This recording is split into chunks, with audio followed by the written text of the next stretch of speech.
పుస్తకాలతో కుస్తీ పట్టి మరో చేత ఆకలి పొట్టతో పుట్టిన చోట గింజలు పుట్టక కన్న వారిని ఉన్న ఊరిని వదిలి పచ్చడి మెతుకుల కోసం వలస వెళ్ళిన ఒక ఒంటరి పక్షి వేదనే ఈ వలస పక్షి.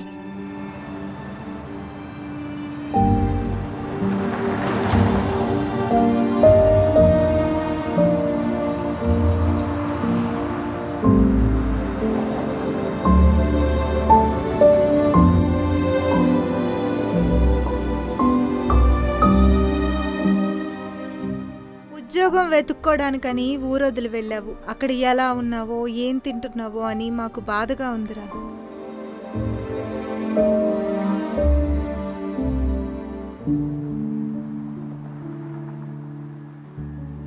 ఉన్న ఊరిని కన్నవారిని వదిలేసి వచ్చి ఇక్కడ బతుకుతున్నాం. అయిన వాళ్ళతో కలిసి ఉండలేని బతుకు ఇది ఒక బతికేనారా?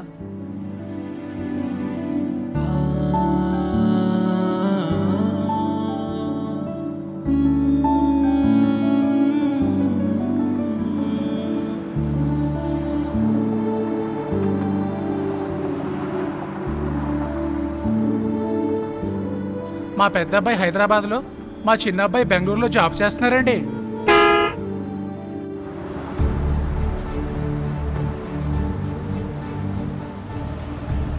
కృష్ణ రే, కృష్ణ రే, నిన్నేరా.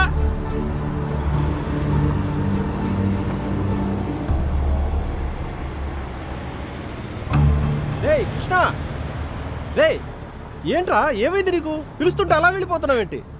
గతాన్ని గుర్తు చేసుకుంటూ భవిష్యత్తుపై భరోసా లేని ప్రస్తుతంలో బతుకుతున్నాను రా. ఇంకెలా ఉంటాను రా? నువ్వు ముందు బండి ఎక్కరా. లేదురా, ఎక్కరా ఫస్ట్.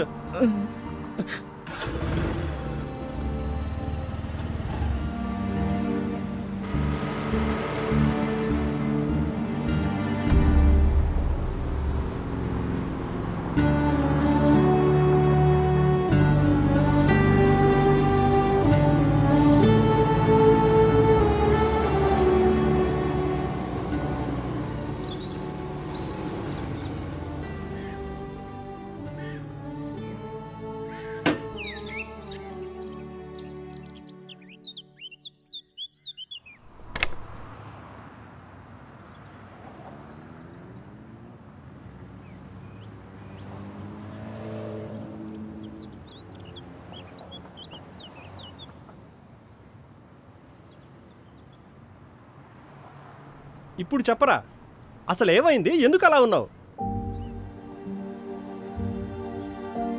ఇదిరా డెవలప్మెంట్. ఈ డెవలప్మెంట్ మన ఆంధ్రప్రదేశ్లో ఉందా? వలస పక్షులే నయంరా, ఏడాదికి ఒక్కసారి వలసపోతాయి.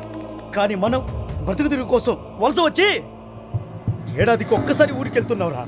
సొంత రాష్ట్రంలో సొంత మనుషుల మధ్య బ్రతకాలని ఎవరికి మాత్రం ఉండదురా.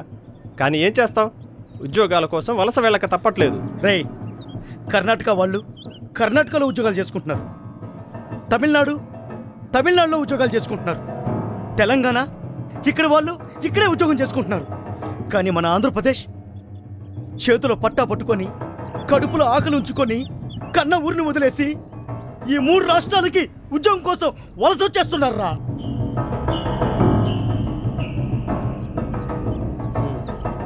ఎందుకురా మన బతుకులు ఎలా ఉన్నాయి? మన బతుకులు ఎప్పటికి మారుతాయి? ఎవరు మారుస్తారు? ఎవరు మార్చక్కర్లేదు, మన బ్రతుకుల్ని మనమే మార్చుకోగలం. ఎలారా? ఎవరైతే రాష్ట్రాన్ని అభివృద్ధి వైపు పరుగులు పెట్టించగలరో, ఎవరైతే రాష్ట్రానికి పెట్టుబడులు పెద్ద పెద్ద కంపెనీలు తీసుకురాగలరో అలాంటి సమర్థుడైన అనుభవం ఉన్న నాయకుడిని ఎన్నుకోవాలి. అయితే మన రాష్ట్రంలోనే ఉద్యోగాలు చేసుకోవచ్చారా? చేసుకోవచ్చు. అలా కాదని ఇలాంటి అసమర్థ నాయకుడిని ఎన్నుకుంటే రాష్ట్రానికి రాజధాని ఉండదు, అభివృద్ధి ఉండదు, కంపెనీలు ఉండవు, ఉద్యోగాలు ఉండవు. అందుకే ఓటేసే ముందు ఆలోచించాలి, సరైన నాయకుడిని ఎన్నుకోవాలి. అలా మనం మాత్రం అనుకుంటే సరిపోతుందా? మన వాళ్ళు కులం కోసం, డబ్బు కోసం, మతం కోసం ఓట్లేసినంత కాలం మన బతుకులు మారు. కానీ మనం మారితే చాలరా. ఎందుకంటే మన దేశంలో యువత సంఖ్య చాలా ఎక్కువ. యువత తలుచుకుంటే ఓటు అనే ఆయుధంతో దేన్నైనా మార్చగలరు. అవునరా, నువ్వు చెప్పిందే నిజం. ఓటే మన ఆయుధం. ఆ ఆయుధంతో సరైన నాయకుడికి పట్టం కట్టి మన బ్రతుకుల్ని, మన రాష్ట్ర భవిష్యత్తుని మనమే మార్చుకోవాలి. సమర్థుడికి ఓటు, అభివృద్ధికి రూటు.